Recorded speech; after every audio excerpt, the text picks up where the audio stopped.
আসসালামু আলাইকুম প্রিয় ফুটবল ফ্রেন্ডস। আবারও 8 বছর পরে সাফ চ্যাম্পিয়নশিপের সেই মহা উৎসব অনুষ্ঠিত হতে যাচ্ছে বাংলাদেশের মাটিতে। ঠিক 23 বছর পূর্বে বাংলাদেশ 2003 সালে সাফের সেই শিরোপা ঘরে আনতে পেরেছিল, আর 23 বছর পূর্বে আবারও সেই সাফ চ্যাম্পিয়নশিপের শিরোপা উঁচিয়ে ধরতে পারবে কিনা বাংলাদেশের হামজা চৌধুরী, সামিদ সোম এবং জাহান হাকিমরা।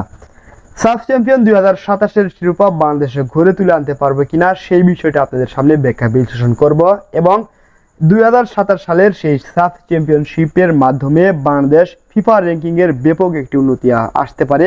সেই উন্নতি কিভাবে আসবে সেই বিষয়টা আপনাদের সামনে তুলে ধরার চেষ্টা করছি। আজকে যে কোনো সময় বাংলাদেশ ফুটবল ফেডারেশন সাফ চ্যাম্পিয়নশিপের লোগো প্রকাশ করবে এবং অগাস্ট মাসের 1 তারিখে ভুটানে সাফের সেই ড্র অনুষ্ঠিত হবে এবং 14 থেকে 17 নভেম্বরের মধ্যেই সাফ চ্যাম্পিয়নশিপের ম্যাচগুলো অনুষ্ঠিত হবে, তাও আবার বাংলাদেশের মাটিতে। সাফ চ্যাম্পিয়নশিপে বাংলাদেশে যদি সেমিফাইনাল অবধি যেতে পারে তখন বাংলাদেশের ফিফা র্যাঙ্কিং হবে 170 থেকে 175, অর্থাৎ 5 থেকে 15 ধাপ জাম্প করতে পারবে।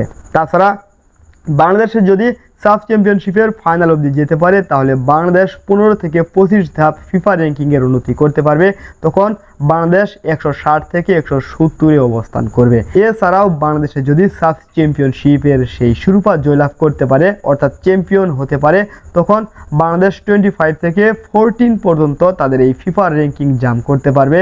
তখন বাংলাদেশ 115 কিংবা 116-এর আশেপাশে থাকবে বাংলাদেশের ফিফা র্যাঙ্কিং। এখন আলোচনা করব যে 3টি কারণে বাংলাদেশ সাফ চ্যাম্পিয়নশিপের শিরোপা উঁচিয়ে ধরতে পারে। তার মধ্যে প্রথম কারণ হলো ফারহান আলী ওয়াহিদ।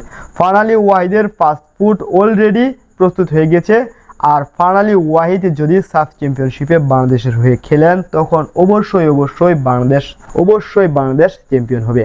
দ্বিতীয় কারণ হলো জাহান হাকিম। জাহান হাকিমের পাসপোর্টের নানান জটিলতা শেষ করে অবশেষে বাংলাদেশ ফেডারেশন জানিয়েছে জাহান হাকিমের পাসপোর্ট প্রায় রেডি হবার পথে। জাহান হাকিম এবং ফারহান আলী ওয়াহিদ এবং টেবুল ইসলামের পাসপোর্টের আপডেট নিয়ে নেক্সট একটা ভিডিও আসবে, সেখানে আপনারা জেনে নেবেন।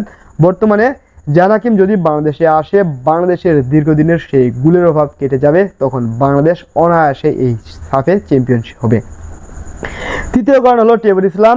যদিও টেবুল ইসলাম তার ব্যক্তিগত স্টাডির কারণে সাফ চ্যাম্পিয়নশিপে সময় দিতে পারবেন না, যদি তিনি সাফে আসেন তখন বাংলাদেশের জন্য আরেকটা প্লাস পয়েন্ট হবে। মাঝখানে জাহান হাকিম, ডান দিকে টেবুল ইসলাম এবং বামে থাকবেন ফারহান আলী ওয়াহিদ। 3 জন প্লেয়ারের সমন্বয়ে বাংলাদেশ দুর্দান্ত একটা অ্যাটাকিং মিডফিল্ডার পেতে যাচ্ছে, আর তখন গোলের অভাব তো থাকবেই না। 2027 সাফ চ্যাম্পিয়নশিপে বাংলাদেশ দুর্দান্ত পারফরমেন্স করবে। মিডফিল্ডে হামজা চৌধুরী এবং সামিদ সোমের নেতৃত্বে যথেষ্ট ভালো করার সুযোগ রয়েছে। এছাড়া ডিফেন্সে রয়েছেন তাজি কিংবা সাদ, তারেক গাজী এবং বিশ্বনাথ ঘোষ এবং জায়ান আহমেদের মতো দুর্দান্ত ইয়ং স্টার প্লেয়াররা। গোলবারের নিচে জিকো থাকবেন, আর স্কোয়াডের যে শক্তিমত্তা এবং সম্ভাবনা রয়েছে, এই প্রেজেন্ট স্কোয়াড দিয়ে বাংলাদেশ যদি এবার সাফ চ্যাম্পিয়নশিপের চ্যাম্পিয়ন না হতে পারে তাহলে আর কোনোদিন সম্ভব হবে না এবং বিশ্বকাপের স্বপ্ন চিরতরে মিস হয়ে যাবে। ফুটবল টিম বন্ধুরা, যদি বাংলাদেশ এবার চ্যাম্পিয়ন হতে পারে তাহলে র্যাঙ্কিংয়ে ব্যাপক একটি পরিবর্তন আসবে এবং 2030 বিশ্বকাপে বাংলাদেশের জন্য জোরালো একটা সম্ভাবনা থাকবে। ধন্যবাদ সবাইকে। আসসালামু আলাইকুম।